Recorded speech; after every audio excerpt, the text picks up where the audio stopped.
Good morning or good evening, everybody. Welcome to another episode of Steve's Wrestling Ramble. I apologize if my episode here is a little one day late. I had some stuff going on yesterday. Tomorrow I'll be coming back on talking NFL and talking all things NFL draft and how I gave out letter grades for all 32 NFL teams and which pick I think each and every team did. That's the best one in my opinion, stuff like that. So it'll be a jam-packed episode. Hopefully can have some great guests on that show as much as I wanted to have some here on this episode. Talking everything WWE Payback and Raw. Not, this episode probably won't be too long, but like I said, hopefully I can be able to tell you everything that I wanted to cover. And moving forward, I still am looking for a co-host. I think it would be best for business for my show here and for both my podcasts to have co-hosts, whether here talking wrestling or talking Packers with Steve, talking NFL stuff. So like I always say, if you're interested, let me know on Twitter at WB underscore podcast or at talking underscore Packers. Definitely welcome to check that out. Also, check out my friends at another wrestling podcast, Steve Credo JB, at a wrestling pod on Twitter. Also, check them out on another wrestling podcast.com. That's everything tonight. I will be part of Main Event Marks. Here to do each and every Wednesday evening, talking all things WWE and professional wrestling.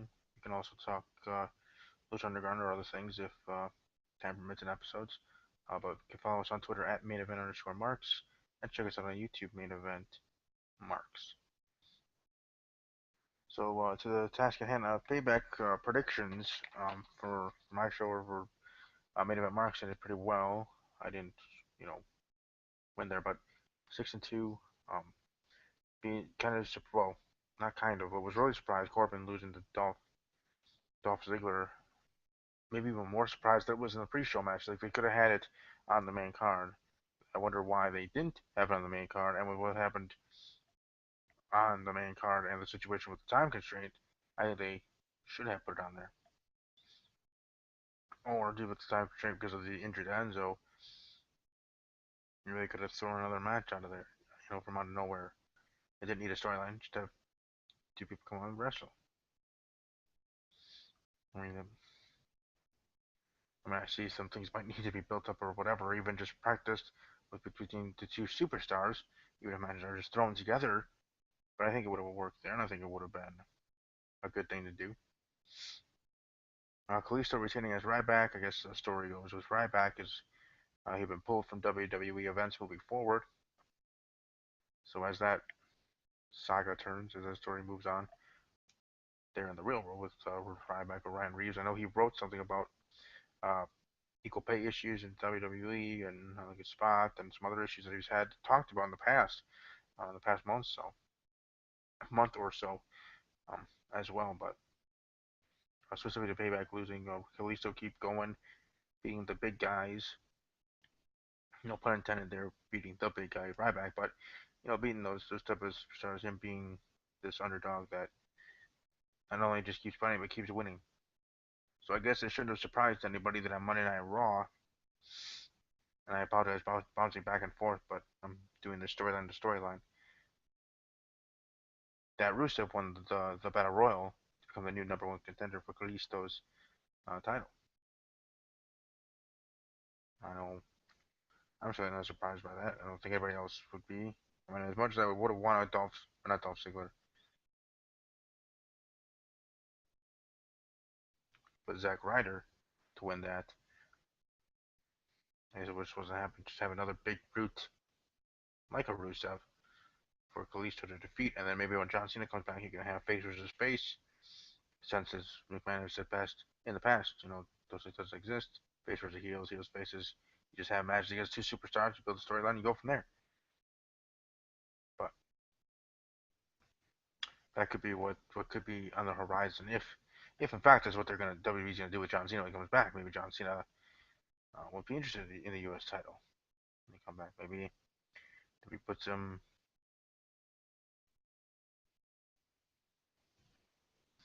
Maybe WWE puts him in the Intercontinental scrum, especially if Kevin Owens wins it. Kevin Owens always keeps in bragging about beating John Cena his first night, which is true. and it's a big thing. But you could relive that, I guess, in a way, if you really wanted to. So there's, obviously John Cena's gonna have a place, just like Randy Orton. Whenever he inevitably shows up, Randy Orton, John Cena, as much as people might strongly dislike them, both of them, I think they'd really be good in the at the points that they are in their career, help put over young guys, just like Jericho does. So Kalisto defeating Ryback, Dolph Ziggler defeating Baron Corbin. Then we had the number one contenders for the tag team titles, Enzo and Cass versus the Vaudevillains. Enzo got hurt. When I first saw it, I was really worried that it was going to be serious. There was a moment in there I thought that maybe he would have tragically passed away. I really was that worried that that might have been the case after just watching one playback of that moment at WWE Payback. So that's usually where my head goes. The worst case scenario. Obviously, you don't want that to happen. You want everybody to be fine and be okay. Right, whether you hate a superstar so much, you don't want that superstar to tragically pass away in the ring. At least I would hope you don't hate that superstar, male or female, that much to want that to happen to them. I mean, there's some WWE superstars that I don't like, but I can't say I hate. But then again, that's part of my personality. I can never go to the point for hate for anybody, whether in my personal life um, or as a fandom for WWE movies, TV shows, NFL, football players, or anything and everything. I can dislike a lot, but I can never truly hate a person's celebrity or otherwise. But others can, and they have no issue doing so. And to those that do hate WWE superstars or specific ones, I would assume or hope that you don't, like I said, don't want that superstar or celebrity to tragically pass away um, for your own positive thing. I don't know. It's hard to explain, but like I said, I was worried about Enzo there, and I'm glad to hear that he was all right. That it was just a concussion. After watching the replays more and more, made me more and more sure that he was going to be fine, and that was good to hear. But they had to move forward. We had to go. The show must go on. The storyline must go on. So on Raw, Vaudevillains are going to be the ones that are going to be facing the New Day, and it would be at the next pay-per-view, as everybody assumed. Excuse me. So the Vaudevillains there. Will they win? Will they win? I don't think they're gonna. I don't think they're gonna beat the New Day. I think the New Day is gonna successfully defend their titles. I think the plan is to at some point have Enzo and Cass be the number one contenders and win the tag team titles. I do think Enzo and Cass are gonna be the next tag team champions. Whether it's gonna be, well, as it looks like it won't be till Money in the Bank, whether it's then or later on. Okay, so be it. But I think that they are going to be the next tag team champions, just like as I and many others in the WWE universe assume and hope and whatever. That Sasha Banks is going to be the next WWE Women's Champion. I think that's what the plan is. Charlotte has not having a nice reign, continuing on. At some point, breaking off with her father, Ric Flair, there within the storyline, and then Sasha Banks winning the title, the women's title there. So, with the tag team division and the women's division, I have my prediction or assumption of who I think is going to be the next tag team champions with who are the current tag team champion and women's champion and moving forward. Ambrose finally getting a pay-per-view win. As you all know, Ambrose is my or I'm he's one of my guys that I'm a fan of here for the current roster. But Ambrose defeating Jericho, that was pretty cool. Cesaro Miz successfully defending. Now moving forward to Raw, there's going to be a fatal four-way probably at the next review Extreme Rules, which will also involve Sami Zayn and Kevin Owens, which had their own match. Owens beating Zayn. Okay, I mean, I'm kind of surprised that they're going to be part of the Intercontinental picture, where I thought they were just going to have their own one-on-one feud continuing for the next couple of pay-per-views. But hey, Meets the interview. Charlotte defeating Natty.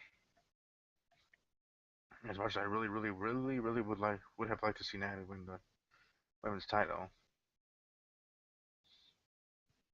it wasn't meant to be Charlotte successfully defending. Because it has to get to a point, right? As I said, Sasha Banks being that end game to be the next women's champion. Natalia just the next one up the bat, so to speak, for Charlotte to have someone to face off at a pay-per-view defending her title.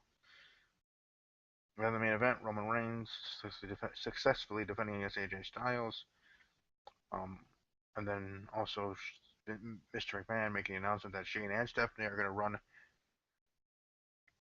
Monday Night Raw equally and together.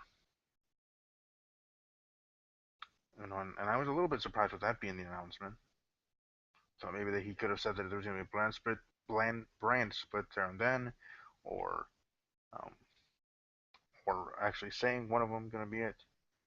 But I think even now, more so than before, that I think and hope that the brand split or something like that comes of it. You have them working together, but they're going to disagree.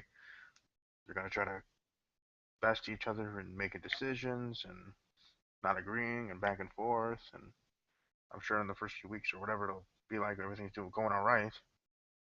But at some point, something's going to happen. It's going to be what a power struggling, also sibling rivalry kind of storyline is going to dictate it to be. And this kind of storyline, and this kind of feud, I guess you can call it, probably going to get the brand split. And I certainly look forward to that and think it would be would be awesome if that does happen. Like I said, that's pretty much with with the results and thoughts on Payback. I could go more in depth, but I also have to prepare for another show later on. Um, Raw, I think was pretty good for the Raw after WWE Payback there. Not much really to say. No other really news and notes that I can think of. Too bad that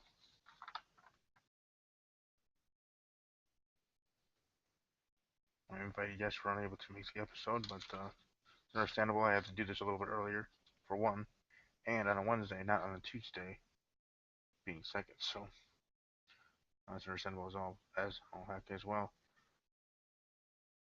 But moving forward, it seems like the Ruby's on a good path. I think we have, I guess, a good future. I mean, specifically with the women's division and like changing to the women's title and all the other stuff. That definitely has a bright future, but all other things as well. So hopefully that can continue on, and hopefully Shane McMahon can stay with WWE as long as he wants to stay there, and as long as WWE will have him. But anyways, thank you all for watching live or otherwise. Welcome to subscribe if you're not subscribed. Check out the channels. Check out the other channels I talked about. Another wrestling podcast. Main Event Marks, Talking WWE with Jay. All as well. And as always, care.